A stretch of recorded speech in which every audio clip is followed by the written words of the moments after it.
السلام علیکم and welcome back to the lecture series of Pakistan studies.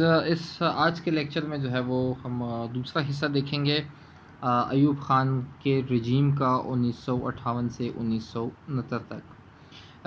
دوسرے حصے میں جو ہے وہ ہم پالیسیز دیکھیں گے ایوب خان کی اور وہ جو ریفارمز ایوب خان نے انٹروڈیوس کروائے ملک کے اندر، کیونکہ ایوب خان کا جو یہ ٹائم پیریڈ ہے یہ بڑا امپورٹنٹ ہے اور یہ انہی ٹائم پیریڈ میں جو ہے وہ کچھ ریفارمز ہوتی ہیں اور پاکستان ترقی کی طرف گامزن بھی ہوتا ہے، لیکن کچھ سیاسی غلطیاں بھی ہوتی ہیں جس کی وجہ سے پاکستان جو ہے وہ ٹوٹنے کی طرف جو ہے وہ ایک سٹیپ آگے چلا جاتا ہے. سب سے پہلے first comes the social reforms.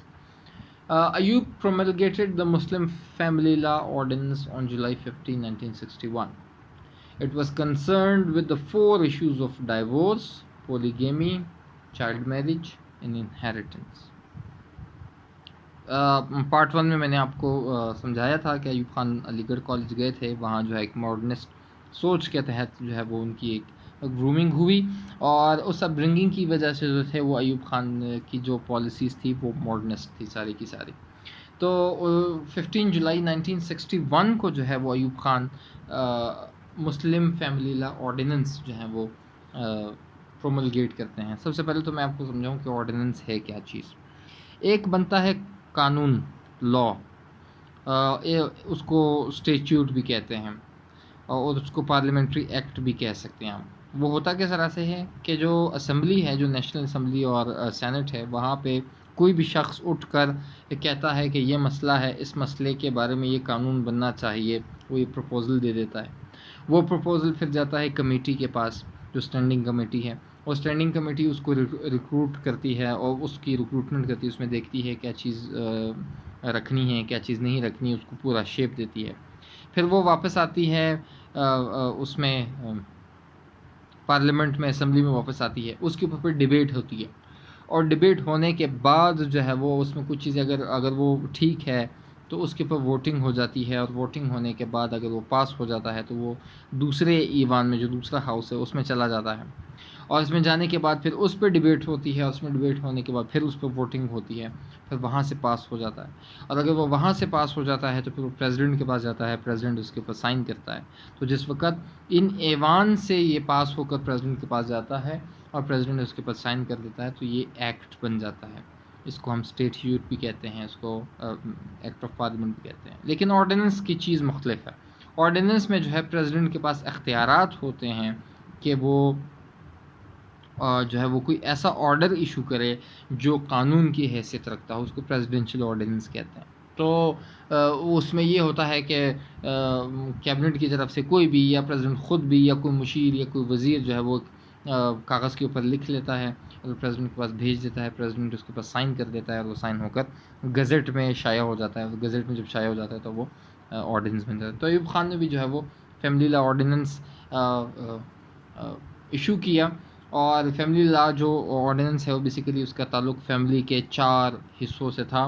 First one was divorce, second was polygamy, third was child marriage and fourth one was inheritance. اچھا، اب کنونشنل چیز کیا تھی ڈائیورس میں؟ ڈائیورس میں ہمارے سوشل معاشرے میں آپ کو پتہ ہے کہ اگر ایک طلاق دے دی جائے، اس کا مطلب یہ ہے کہ کچھ عرصے تک جو ہے وہ اگر آپس میں تعلقات ٹھیک ہو جاتے ہیں تو اس کو طلاق رجعی کہتے ہیں، واپس پیچ اپ ہو گیا جی. دوسرا، اگر 2 طلاق دے دیتے ہیں تو اس کو طلاق بائن کہتے ہیں، کہ اس میں نکاح ٹوٹ جاتا ہے لیکن شادی نہیں ٹوٹتی. نکاح ٹوٹنے کے بعد اگر نکاح رینیو کرو گے تو واپس پیچ اپ ہو جائے گا. تیسرا ہے طلاق مغلظ، اور اس میں یہ ہے کہ اگر 1 2 3 ایک ساتھ دے دیے تو شادی ختم ہو جائے گی اور دوبارہ شادی کے لیے بھی حلالے کی ضرورت پڑتی ہے. اور دوسرا جو ٹریڈیشنل کانسیپٹ اباؤٹ پولیگیمی یہ تھا کہ 4 شادیاں جو ہیں وہ اسلام میں جائز ہیں. آپ پہلی کریں، دوسری کریں، تیسری کریں، چوتھی کریں، کوئی کرانا آپ کے اوپر نہیں، 4 سے زیادہ نہیں کر سکتے. چائلڈ میرج میں یہ ہے کہ بچوں کی شادیاں آج بھی ہوتی ہیں، پہلے بھی ہوتی تھی. اور انہیریٹنس یہ تھا کہ بچوں کو کچھ کو انہیریٹنس میں لڑکیوں کو یا پھر اپنے جو پوتے ہیں، جو گرینڈ چلڈرن ہیں، ان کو وہ نہیں ملتا انہیریٹنس میں حصہ. تو اس کے اوپر جو ہے وہ فیملی لا آرڈیننس پروملگیٹ کیا ایوب خان نے. سو ڈائیورس کے بارے میں تھا کہ regarding divorce there were 2 different concept. One was طلاق بائدہ and the other one was talaq hasan, one single talaq. The first one was most common among Sunni Muslims. Muslim family law ordinance removed such abuses involved in this practice. تو مسلم family law ordinance نے basically 3 طلاق والا concept ختم کیا اور کہا کہ آپ ایک ہی طلاق دیں، اس کے لیے اس کے بعد پھر 3 سے 4 مہینے جو ہے اس کو ٹائم لیں، آپس میں پیچ اپ ہو گئے تو ٹھیک، اور اگر نہیں ہو گیا پیچ اپ تو طلاق واقع ہو جائے گی. یہ نہیں ہے کہ آپ 3 طلاق ایک ساتھ دے دو تو اسی وقت شادی، نہیں، بیچ میں 3 مہینے کا ٹائم لازمی ہے. In relation with marriage, the ordinance decreed on arbitrary council with a chairman which had 3 months for divorce to be legalized.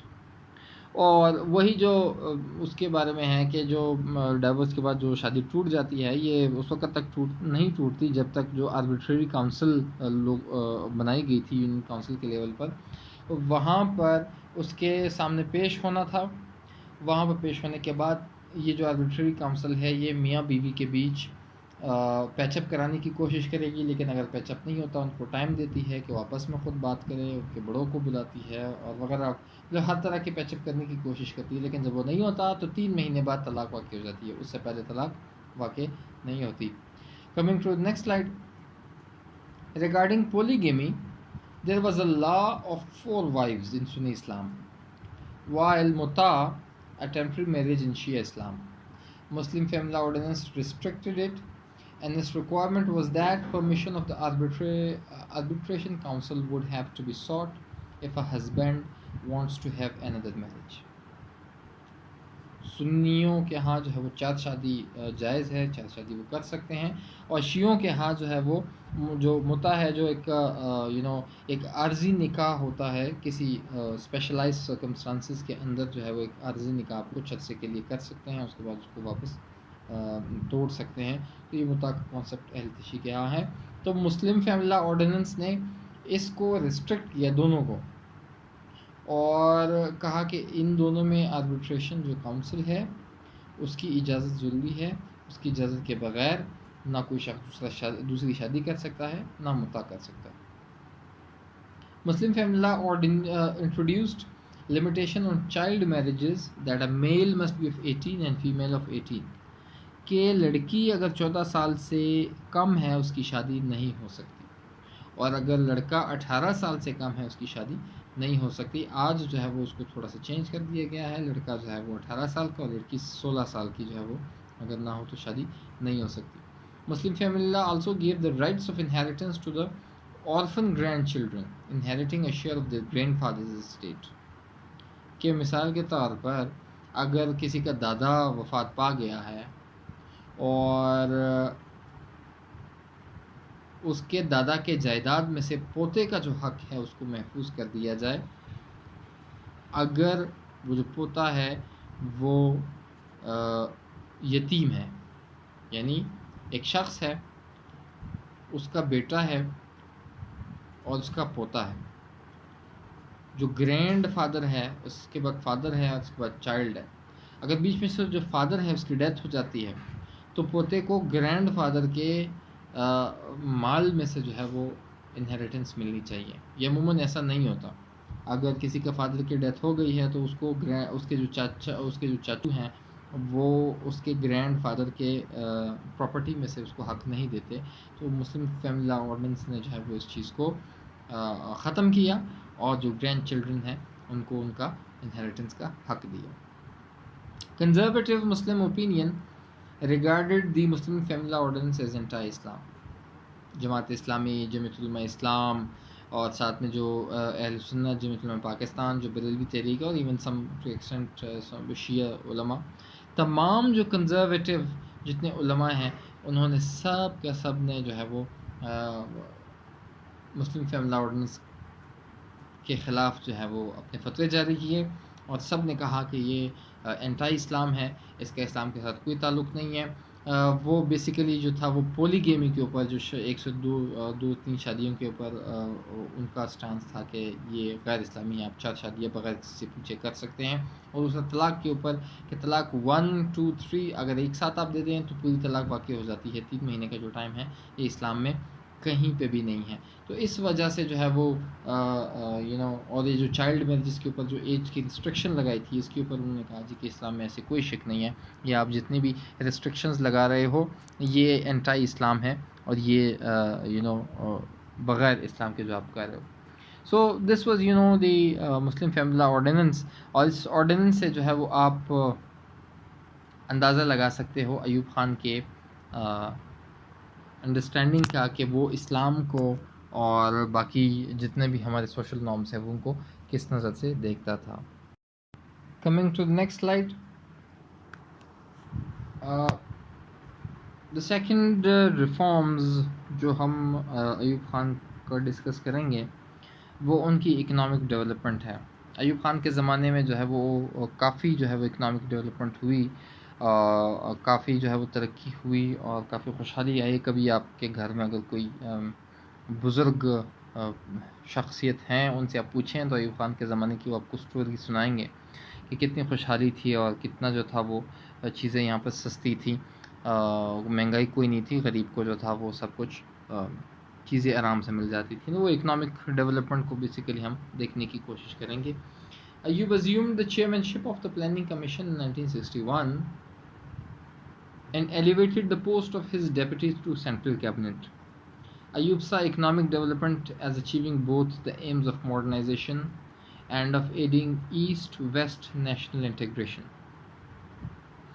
کہ جو پلاننگ کمیشن تھا، پلاننگ کمیشن کا کام کیا ہوتا ہے؟ پلاننگ کمیشن کا کام ہوتا ہے کہ ملک میں جتنے بھی ترقیاتی پروجیکٹس ہیں وہ ان کو اپروو کرنا، ان کو دیکھنا، ان کو چیک کرنا وغیرہ، مطلب اے ٹو زیڈ جو ترقیاتی جتنے بھی کام ہیں ان کو سب کو دیکھنا. خود اس کو چیئرمینشپ جو ہے وہ اختیار کر لی، اور جو اس کے ڈیپٹی تھے اس کو باقاعدہ کیبنٹ میں جگہ دی تاکہ جو پلاننگ کمیشن ہے وہ صحیح طرح سے کام کر سکے.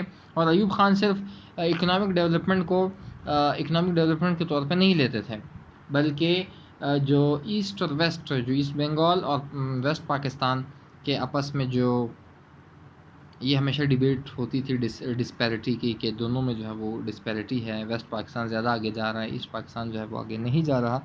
اور ایسٹ پاکستانی جو تھے وہ ویسٹ پاکستان کو بلیم کرتے ہوتے تھے اس بات کے اوپر کہ ہمارے حقوق جو ہیں وہ سلب کیے جا رہے ہیں. ایوب خان جو تھے وہ اس ترقی کو اس طرح سے بھی دیکھتے تھے کہ اگر ترقی ہوگی ملک میں تو جو ایسٹ پاکستان کی جو شکایت ہے، جو شکایتیں ہیں، جو ان کا ایک گلہ ہے، وہ بھی ایڈریس ہو جائے گا.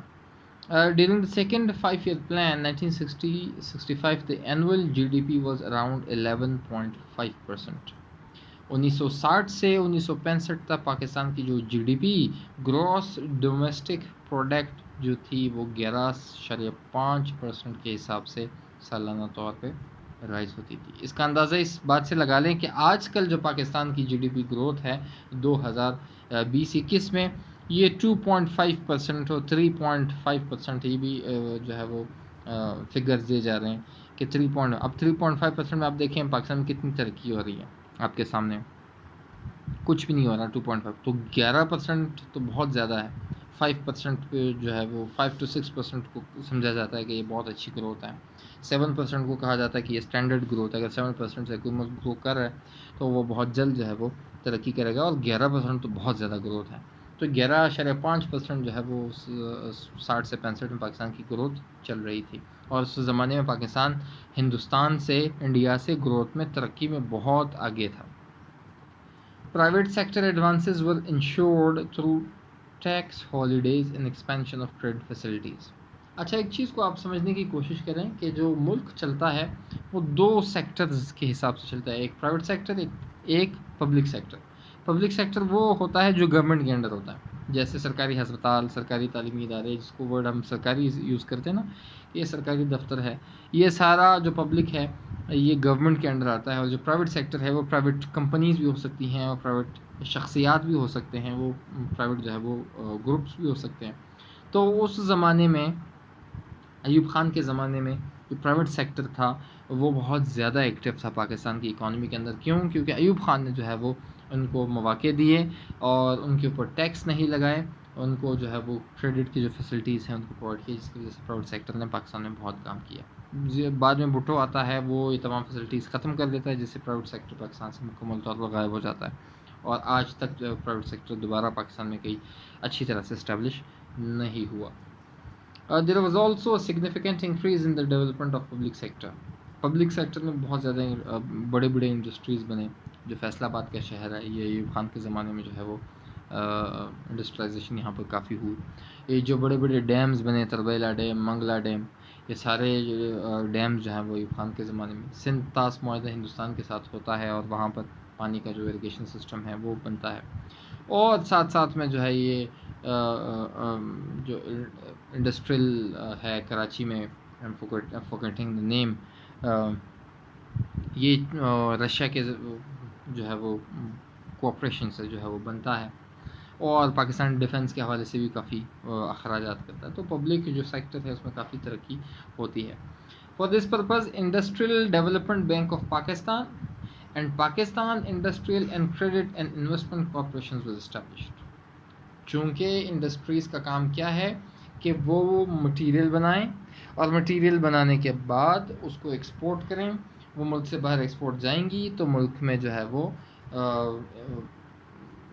ویلتھ آئے گی، وہ چیزیں بیچیں گے، ایکسپورٹ زیادہ ہوگی تو اس انکم آئے گی، اور انکم سے جو ہے وہ انفلیشن افراط جس کو ہم مہنگائی عام الفاظ میں کہتے ہیں وہ کم ہوگی.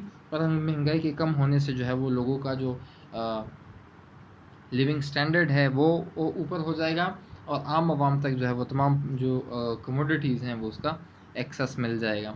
تو اس انڈسٹریل ڈیولپمنٹ کے لیے دو جو ہیں وہ کارپوریشنز بنائی. ایک انڈسٹریل ڈیولپمنٹ بینک بنایا اور ایک Pakistan industrial and credit and investment corporation بنایا.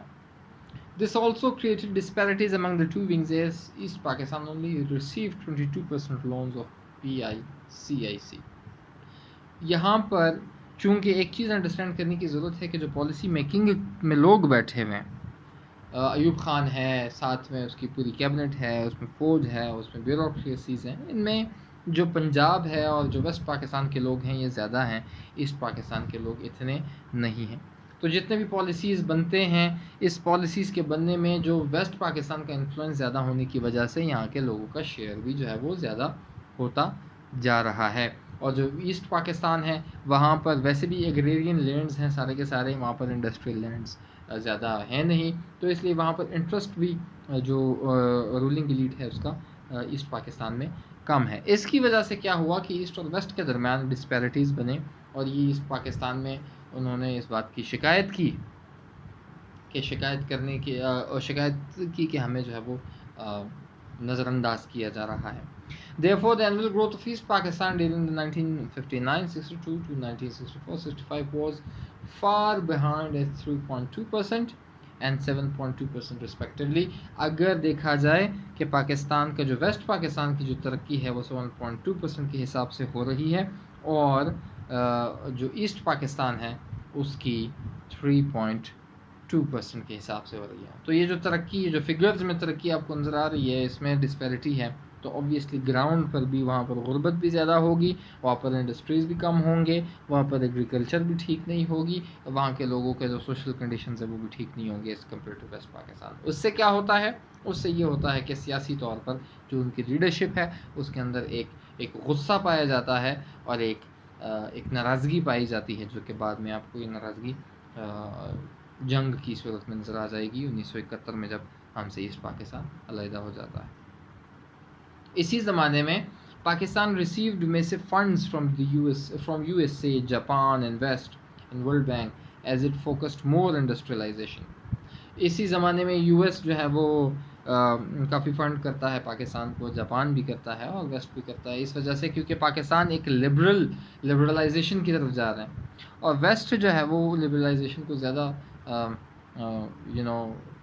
پریفر اس لیے کرتا ہے کہ وہ ان کا ایک پورا ایک اکنامک لبرلزم کی ایک پوری تھیوری ہے کہ جس میں جو ہے مارکیٹ جو ہے اوپن ہونا چاہیے، اس میں جو ہے وہ گورنمنٹ کا اثر نہیں ہونا چاہیے. تو اس لیے جتنے بھی حکومتیں اگر اس ڈائریکشن میں اپنی پالیسیز بناتی ہیں تو وہ پھر ان کو امداد بھی دیتے ہیں، ان کو وہ سپورٹ بھی کرتی ہیں. یہ بیسیکلی ایڈم اسمتھ کی جو اوپن مارکیٹ والی پالیسی ہے یہ اس کے بارے میں بات ہو رہی ہے.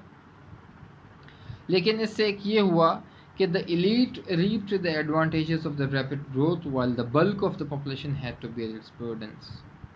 اچھا، اب آبویسلی جو فیصلہ سازی میں شامل لوگ تھے وہ سارے کے سارے ایلیٹ تھے، ان کی جو ہے وہ سارے امیر لوگ تھے، سارے لینڈ لارڈس تھے، سارے بڑے بڑے پولیٹیکل اور بیوروکریٹس تھے، ایون آرمی جنرلس تھے.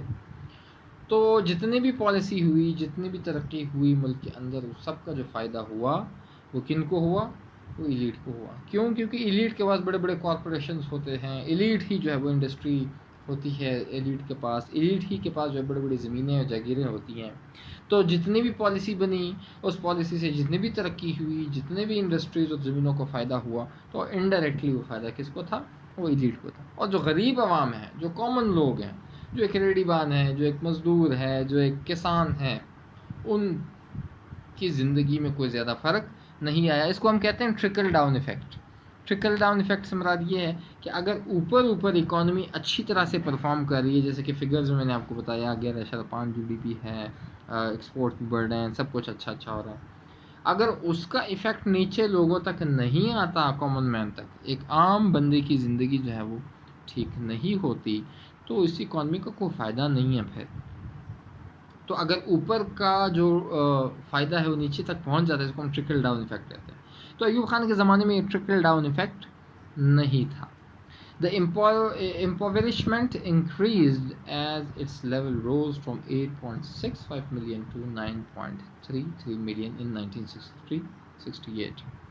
یہ جو 1963 سے 1968 کا جو ٹائم پیریڈ ہے، اس میں جو غربت ہے، اس میں جو لوگ غریب، جو غربت کی سطح ہے، اس میں پہلے 8.65 ملین تھے، تقریباً 80,65,000، اور بعد میں یہ کتنے ہو گئے؟ یہ ہو گئے 90,33,000. یعنی غربت بڑھ گئی اور غریبوں کی تعداد پہلے سے زیادہ ہو گئی. تو اس ترقی کا کیا فائدہ جس میں غربت بڑھے آپ کی واپس؟ Drought also hit Pakistan after 1965 war, thus the commoners were hard hit.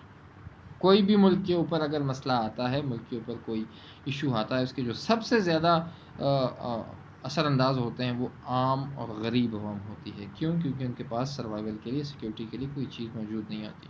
تو 1965 کی جنگ ہوئی، جس کو ہم تھوڑا بعد میں دیکھیں گے، اس سے ساری اکانومی جو ہے وہ ریورس ہوئی، اور اکانومی کے بعد ایسٹ پاکستان میں جو ہے وہ خشک سالی آئی، اور خشک سالی آنے کے بعد جو ہے وہ جو کامن لوگ ہیں وہی اثر انداز ہوئے، وہی اس سے افیکٹ ہوئے. Due to the emphasis on growth during the decade at the expense of income distribution, the existing inequalities in Pakistan society had been exacerbated.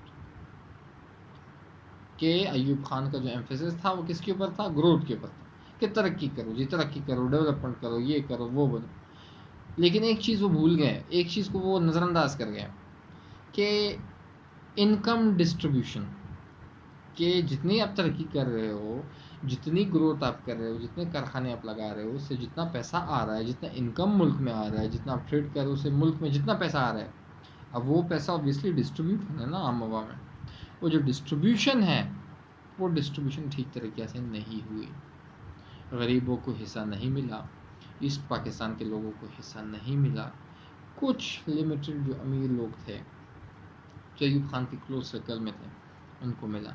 اس سے کیا ہوا کہ جو ڈسپیرٹیز تھی، انیکوالٹیز تھی، یہ پہلے سے زیادہ ہوئی. اور اگر اکنامک انیکوالٹی موجود ہو کسی ملک کے اندر، اس کے سیاسی جو اثرات ہیں وہ بہت خطرناک ہوتے ہیں. اس کی ایگزامپل میں آج ابھی آپ کو دیتا ہوں کہ فار ایگزامپل ابھی عمران خان کے زمانے میں چینی اسکینڈل آیا، چینی مہنگی ہو گئی. چینی کا پتہ چلا جی کہ جہانگیر ترین اور خسرو بختیار جو لوگ ہیں اس کی کیبنٹ میں ہی ہے، وہ انہوں نے چینی جو 1 کلو 10-15 روپے مہنگی کر دی. اب چینی ایک نیسیسری کموڈٹی، ہر چیز میں یوز ہوتی ہے، غریب بھی یوز کرتا ہے، امیر بھی یوز کرتا ہے. تو اس سے 4 سے 5 ارب روپے جو ہے وہ جہانگیر ترین کے جیب میں چلے گئے، خسرو بختیار کی جیب میں چلے گئے. لیکن عوام میں مہنگائی بڑھنے کی وجہ سے غصہ بڑھ گیا کس کے خلاف؟ عمران خان کے خلاف، کہ ملک جو ہے وہ عمران خان تباہ کر رہا ہے. تو اس طرح کی مہنگائی کے یا اس طرح کی انیکوالٹی کا جو سیاسی ریپرکشن ہے وہ کیا ہے؟ وہ بہت خطرناک ہے. اور اسی طرح سے پاکستان میں اس زمانے میں سیاسی ریپرکشن کیا تھے کہ ایسٹ پاکستان کے لوگ یہ کہتے تھے کہ جو ویسٹ پاکستان کے لوگ ہیں وہ ہمارے حقوق سلب کر رہے ہیں، ہمیں اپنے حقوق چاہیے. اور یہ بعد میں جو ہے وہ جنگ کی شکل اختیار کر لیتا ہے. Coming to next slide. یہ تو تھا اکنامک افیئرز. اب آتے ہیں پاکستان کے foreign affairs during Ayub Khan regime. Ayub's foreign policy was pro-US, and during his visit to US, he declared in the Congress that the only people who will stand by you are the people of Pakistan. He appointed the pro-US Muhammad Ali Bogra as a foreign minister, but after his death, Zade Bhutto was appointed in his place. Ayub Khan کے زمانے میں جو باہر ملک کے تعلقات ہیں اس کے اوپر روشنی ڈالنے کی بھی ضرورت ہے، کیونکہ یہ وہ ٹائم پیریڈ ہے کہ جس میں پاکستان کے تعلقات یو ایس کے ساتھ، اور اس وقت کی U S S R, union of Soviet socialist republics, جس کو ہم بعد میں رشیا بھی کہتے ہیں، اس کے ساتھ تعلقات جو ہے وہ، کیونکہ اس وقت یو ایس اور رشیا کی آپس میں کولڈ وار چل رہی تھی، جنگ چل رہی تھی، تو اس میں پاکستان کو دونوں سائڈوں کی طرف سے جو ہے وہ بیلنس رکھنا پاکستان کے لیے بہت ضروری تھا، جو کہ however Pakistan was in the camp of U S, لیکن رشیا کو بعد میں وہ ڈیل کرتا ہے. لیکن Ayub foreign policy was pro U S, وہ یو ایس کے سائڈ پر تھے. اور یو ایس کے سائڈ پہ کیوں تھے؟ اس لیے تھے کہ یو ایس سے امداد آتا تھا پاکستان کو، اور پاکستان چاہتا تھا کہ یو ایس کے کیمپ میں پاکستان رہے، کیونکہ ویسٹ کی طرف پاکستان کی انکلینیشن بہت زیادہ تھی. پاکستان کی جو ایلیٹ کی انکلینیشن ہے، پاکستان کی جو رولنگ ایلیٹ کی انکلینیشن ہے، وہ ساری کی ساری ویسٹ کی طرف تھی، تو اس لیے وہ پاکستان بھی اس طرف تھا.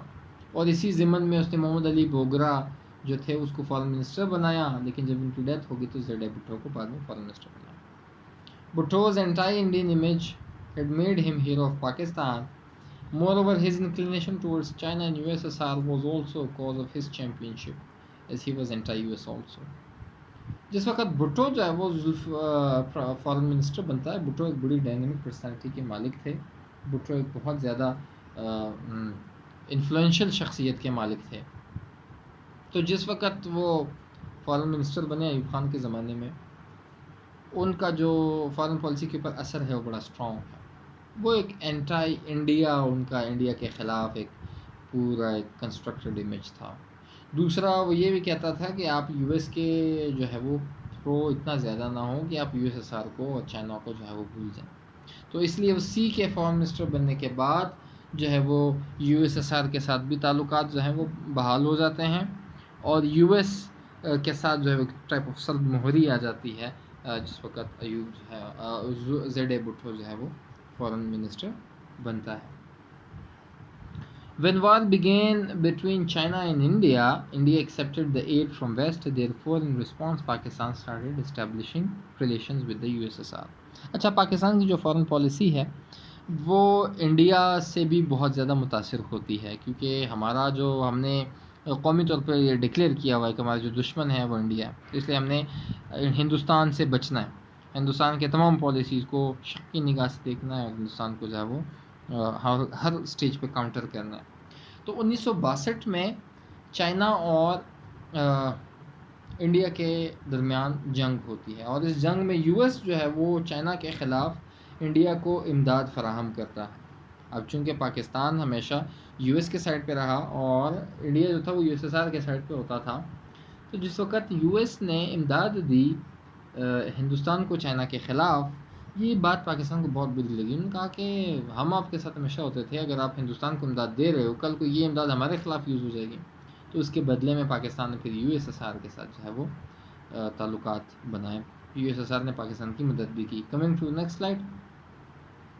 Immediately Pakistan received $60 million interest-free loan, and later in 1968 USSR gave $30 million worth of military equipment to Pakistan. جیسے ہی یو ایس ایس آر کے ساتھ تعلقات بنائے، $60 ملین ایک دفعہ امداد ملی، اور $30 ملین جو ہے وہ ملٹری اکوپمنٹ ملی، اور ساتھ ہی ساتھ میں جو سٹیل ملز ہیں کراچی میں وہ یو ایس ایس آر نے بنا کے دیا. ایک بہت بڑا وہ ہے جو کہ آج تباہی کا شکار ہے، لیکن تب یہ پاکستان کی اکانومی کے لیے بہت بڑی چیز تھی. In 1965 war was fought between India and Pakistan. یہ فارن پالیسی کا حصہ ہے کہ 1965 میں پاکستان اور ہندوستان کی جنگ ہو گئی. اب وہ جنگ کیا ہے؟ The story of 1965 war started from the incident of Run of Kutch, and Pakistan finding itself in favorable condition. Intrigued by Bhutto and Aziz Ahmed, Ayub started Operation Gibraltar, Operation Kashmir, and in reply India attacked the international border.